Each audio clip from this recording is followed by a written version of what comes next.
Tahukah kamu bahwa sampah yang tercampur itu susah dikelola?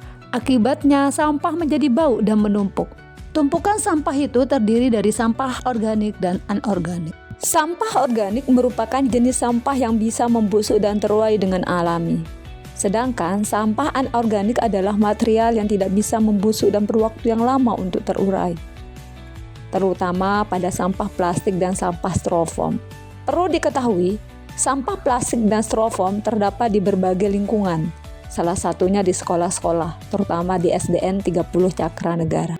Karena sampah-sampah sekolah tidak hanya berasal dari kertas, daun, ataupun bekas alat tulis, tetapi juga berasal dari kantin, di mana kantin menyediakan berbagai jenis kemasan makanan seperti kemasan snack, styrofoam, dan plastik es. Oleh karena itu, kantin dijuluki sebagai penyumbang sampah terbesar di sekolah, sehingga tidak heran jika lingkungan sekolah atau ruangan kelas menjadi kotor, akibat banyak siswa yang kurang sadar membuang sampah pada tempatnya. Hal ini tentunya sangat mengganggu kebersihan lingkungan sekolah, terutama di ruang kelas. Hal ini terjadi karena sampah hanya dianggap sebagai benda yang tidak bisa dimanfaatkan lagi dan tidak bisa bernilai ekonomis.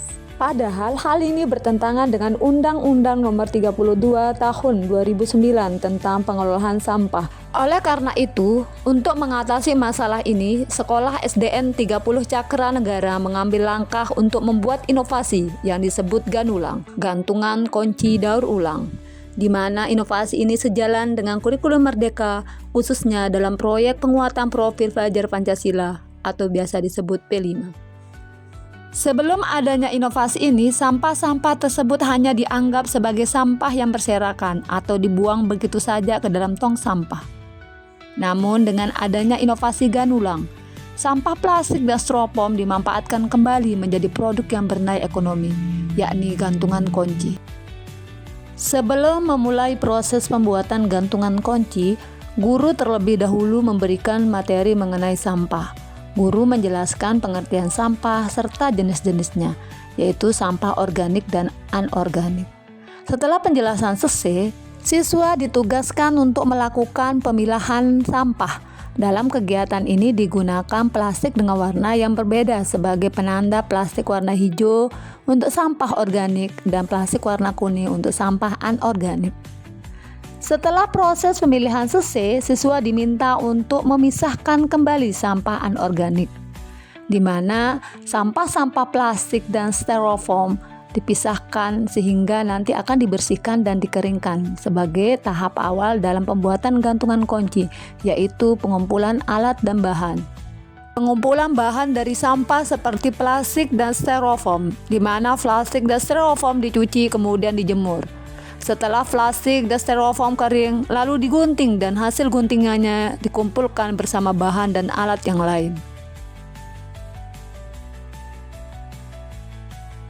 Pada tahap kedua adalah pembuatan gantungan kunci, di mana hal pertama yang dilakukan adalah memilih warna kain flanel yang akan digunakan. Setelah itu, kain flanel tersebut digunting menjadi 2 bagian. Kemudian dibuat sketsa sesuai bentuk yang diinginkan pada permukaan kain. Setelah sketsa selesai dibuat, lalu bagian tersebut digunting mengikuti pola sketsa yang telah dibuat, dan selanjutnya dijahit dengan rapi. Namun, jangan lupa untuk menyisihkan sedikit bagian yang tidak dijahit, sebagai jalan untuk memasukkan isi berupa potongan plastik atau styrofoam. Setelah bagian dalam terisi, langkah terakhir adalah memberikan hiasan pada gantungan kunci, agar tampak menarik dan bernilai estetika.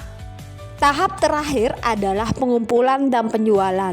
Setelah gantungan kunci selesai dibuat, produk-produk tersebut dikumpulkan dan akan dijual pada acara Market Day yang diadakan setiap bulan pada Sabtu Budaya. Pada acara ini, siswa dapat memamerkan dan menjual hasil karya mereka.